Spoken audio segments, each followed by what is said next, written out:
So what I want to run through today is basically just what these tools down here do and how they're different from each other, because each one does do something that's very specific. It's pretty easy to work with once you really start getting used to the idea of how these work. And I'll also run you through the keystrokes as well. So in this, when you have, when you have a video and you're working with clips, it's actually really cool what you can do in a lot of ways. Now the first tool up here at the top, this is your selection tool, and the keystroke for that is V, and I'll use that a lot. And what's neat is it's not just a selection tool. It's one of the things that I like about it the most is when you're working with it, you can move clips around with it. Okay, that's totally fine. You can also trim with it. So one of the ways that I'll trim is if, let's say I wanted to trim this a little bit like so, okay, and I might say I want to get to this spot. I'll make sure that snapping is on, which is this little magnet tool right here, and then when I trim, it'll snap to where the playhead is. Okay, so I've set the time, and then I snap to. So that's actually a really nice way of working. If I want to trim a clip down, I'll get the playhead set to where I want it to stop, okay, and then I'll just trim it down, just like that, okay. Now, one of the I want to make sure that I'm not getting. Desktop audio is on. We're going to take that down a little bit more. There we go. So now it's just very easy to snap. Now, once I do that and I've trimmed, I might want to bring all of these videos back, right? And I've been watching some of you as you've been doing this, and you can click, and then you can hold the Shift key down, and you can click them all, and then you have to go all the way to the end of the line. But if you're to a pretty big project like this one, that's a lot of videos, right? So the second tool will actually help you out a lot with that, and this is the Track Selection Forward tool, and there's also the Track Selection Backwards tool. I almost never use the Track Backwards tool, but the Track Selection Forward kind of works like this. So let's say I haven't selected anything.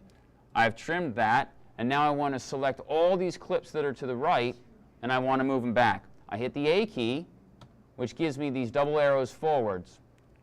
I can just click once, and it selects everything to the right, and then I can lock the audio because I don't want to move that forward. So what I've done is, with the A key, it's now selected all of the tracks that were to the right of where I clicked. And you can see that they're all selected. So now what I can do is hit the V key, go back to the selection tool, and just shuffle them all back, which is really nice. So in two really quick movements, I've trimmed, and then I've pushed everything forward so that it's now, there's no big black space in the middle there. There's another way to do it, though, too. So let me undo this. There we go. Let's lock that audio again.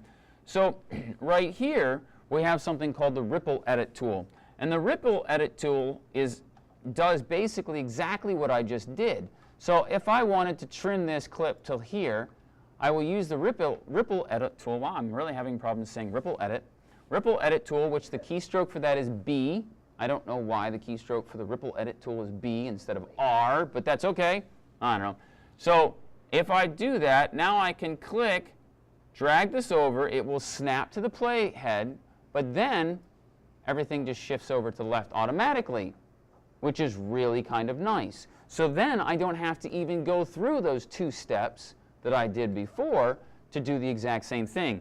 So let's say I'm on the selection tool, I hit B to get on the Ripple Edit tool, and then which clip you're adjusting depends upon the icon. So if you take a look, the icon right now is a little bracket with the arrow pointing to the right. That means I'm going to be editing this clip that's on the right of the cut that's right here. If I move the editing tool to the left of that cut, then I'll actually be editing the clip before it.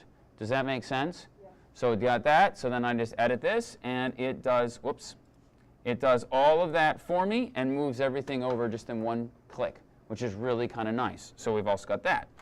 Then we have the blade tool, the razor tool. It's the blade tool in Final Cut Pro, the razor tool. And that actually allows me to say, let's say I wanted to take a section out of the middle. So what I'll do is I'll set my playhead to where I want to cut. I'll make a cut, boom, and then I'll go forward, find out where I want it to end it, take a cut, And that allows me to take a chunk out of the middle of the clip. And then I can take the V tool, the selection tool, and I'll delete the clips around it. And now I'll bring it in, snap it to there, A, click, V, bring it over. And now I've taken a chunk out of the middle of my shot, okay, and I've used that instead of doing all that. Now guess what? I could have done the exact same thing with the ripple edit tool though, and it would have been a lot easier. So here, take the ripple edit tool, use the ripple edit tool in the beginning, find the section at the end where I wanted to cut out, and there you go. Where it really helps, where the blade tool really helps, is if I wanted to take this and divide it up into pieces and then bring one piece over somewhere else.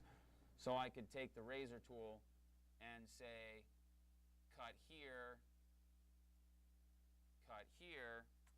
get rid of this one, move that over, and then take this, let's say, and bring it to a different track, move it over here, and then move this over, and then bring this back down. Now, in the continuity of the story that I've got right now, that makes no sense because we're doing mountain climbing. Here they are not quite at the top. Now they're at the top, and then all of a sudden they're not at the top anymore.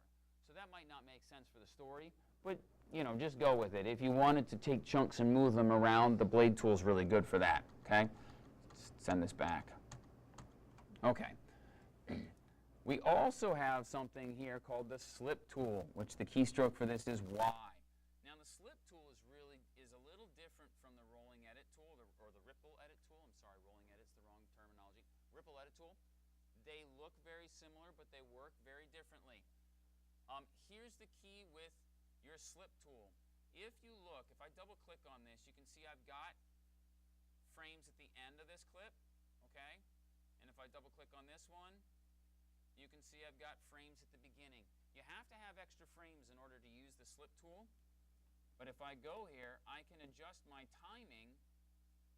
Now it's not working. Oh yeah, no, it is. It's adjusting the timing in the clip.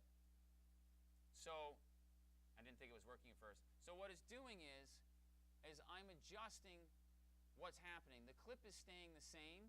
But let's say there's an action right here that I wanted at the beginning, and I missed it. But I've got this timing set up, and I want this clip to only be that length of time. I can take the slip tool, and I can bring it forward. You see that? And now it's changing. You can also do that by just simply double-clicking on the clip. You go up here, and you see you get the little hand here. And I like this a little bit better because it shows you the beginning and the ending of the clip as you do that. And now you can adjust where your ins and your outs, but notice it's giving you the same duration of time. And so now the clip changes dramatically, but it hasn't changed its time in the timeline. This is really helpful when you're editing the music, as I was in this video. I know that I want, so you can see that the music comes in here really loud. I wanted this clip to start there, and then there's a transition in the music right here, even though you can't see it in the waveform. And I wanted to switch to another shot, okay? And then I wanted to switch to that shot. If I know that each one of those clips needs to be a certain length of time, the slip tool really helps me adjust to make sure that I'm getting the right action.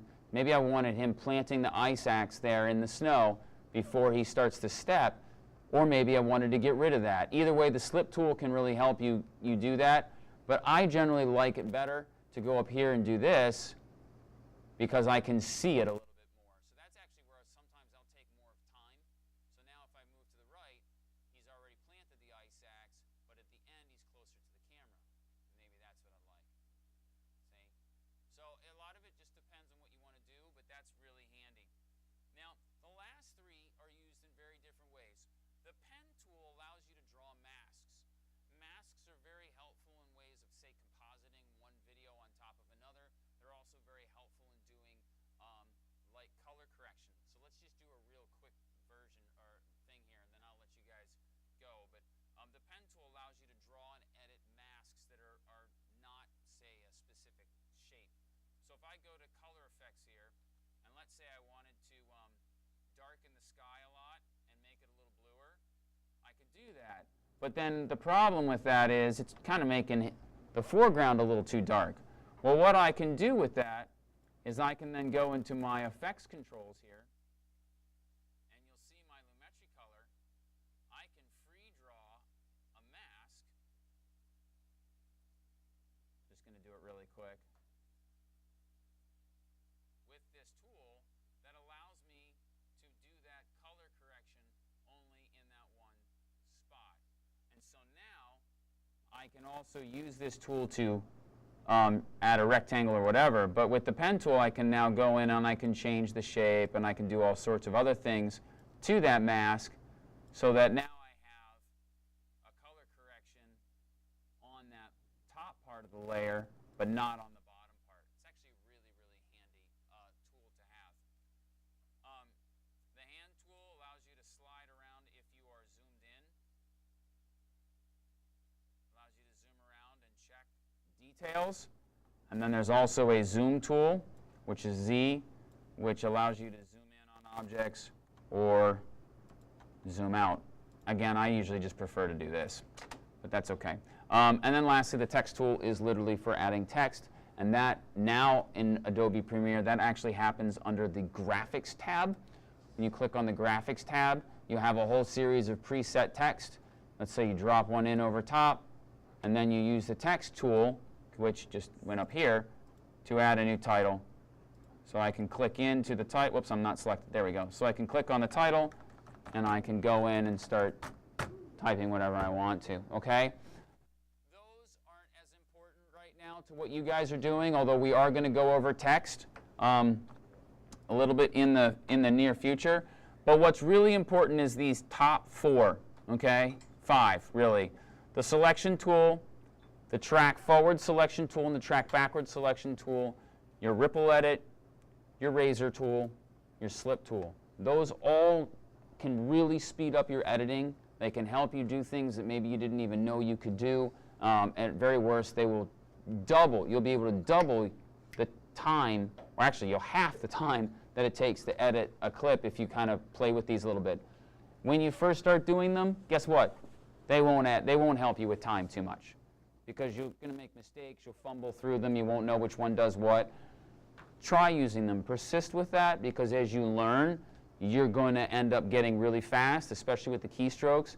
And then, after using them for a little bit, you're going to really realize that they really are going to actually help you save a lot of time in Adobe Premiere. And hey, like I said before, time is money.